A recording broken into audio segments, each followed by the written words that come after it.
Hey guys, so very brief note, please refer to the description box below, and I've put a link there to first a video from the channel Crux about the Suwałki Gap, which is the gap in the territory between Belarus, which is basically a puppet state of Russia.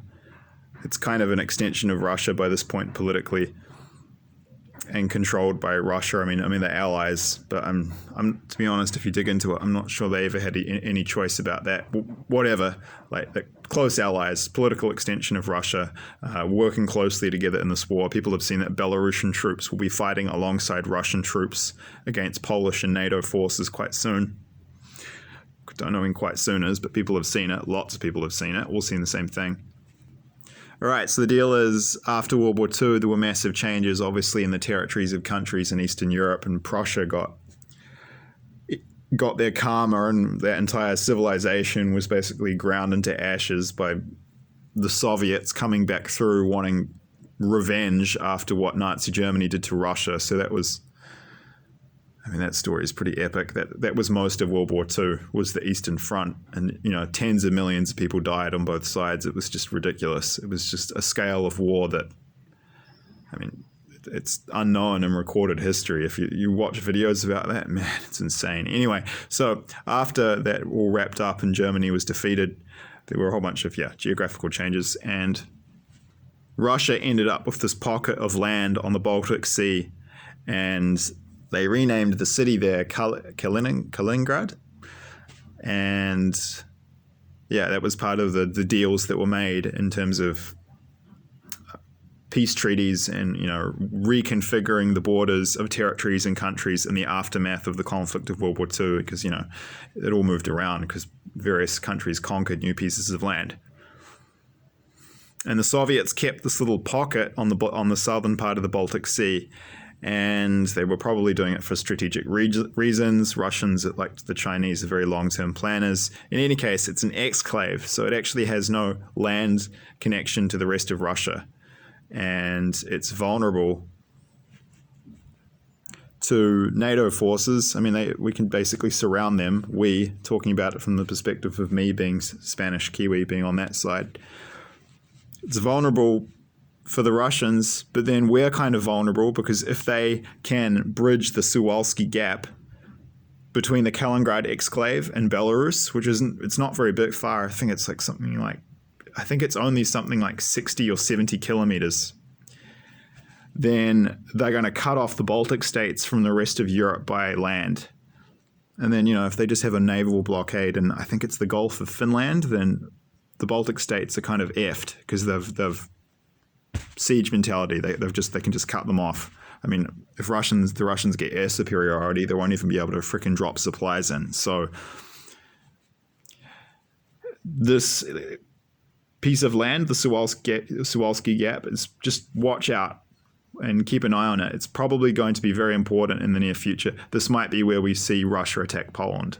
And then Article 5 will be triggered, and then boom, it's on. because Article 5 is part of the NATO Charter, and it basically says that an attack on one NATO member is an attack on all of them. So all of NATO comes in at that point, and we'll see, all the armies from all the Western European countries and the US moving in, and then it's boom, it's World War III officially. So this thing with the coup that was staged I'm saying it was staged. I guess that's what I believe happened. I believe that the coup that Wagner was allegedly doing against Putin, I think that was all staged. I think that was all just some kind of smoke and mirrors operation. The Russians are extremely stealthy and crafty and cunning and underhand in war in a effective way. They're better at it than the English, which is saying something because the English are effing good at it. And it can be used for good or evil, but that's how the English set up such a big empire. They did it through using really crafty, ingenious tactics. But, the USSR was an enormous empire, and Russia today is still a huge country, and it is effectively an empire. They conquered lots of other ethnic groups. So yeah, the Russians are really good at the imperial game, and they're very good at being stealthy and cunning and underhand and playing tricks and Machiavellian stuff. So I think that's what that was all about. I think it was a fake show. I don't actually think it was real, and I think it had some purpose, but who knows what that is, because the Russians are so freaking cunning and crafty. But they're probably going to do some kind of feint, F-E-I-N-T, where I believe, they're going to make it look like they're going to be coming from one direction, so that NATO troops and Ukrainian troops will deploy there, but then they'll attack from somewhere else. So who knows how it could play out, but some people are speculating that they're going to take the Suwałki Gap in a matter of hours in a surprise attack. Other people are saying that they're going to make it look like they're going to do that, and then they'll do a surprise strike to the south and take Kiev really quickly. So who knows what they're going to do. But it's interesting to see that Wagner, the troops of Wagner, this PMC, private military contractors, that's a euphemism for mercenary group, led by Evgeny Prigozhin. This Wagner group, which was extremely important in winning the Battle of Bakhmut, which was an extremely significant strategic victory for the Russians in the earlier stages of this war, despite what the Western media will tell you. Well, the Wagner group that had all the success in Bakhmut and was critical to taking that city. That was a very long battle. Tens of thousands died on both sides, but the Russians won, and largely on the back of the blood, sweat and tears of Wagner mercenaries. So these blooded veterans who have a ton of experience now are now moving into the west of Belarus. So something's going on. So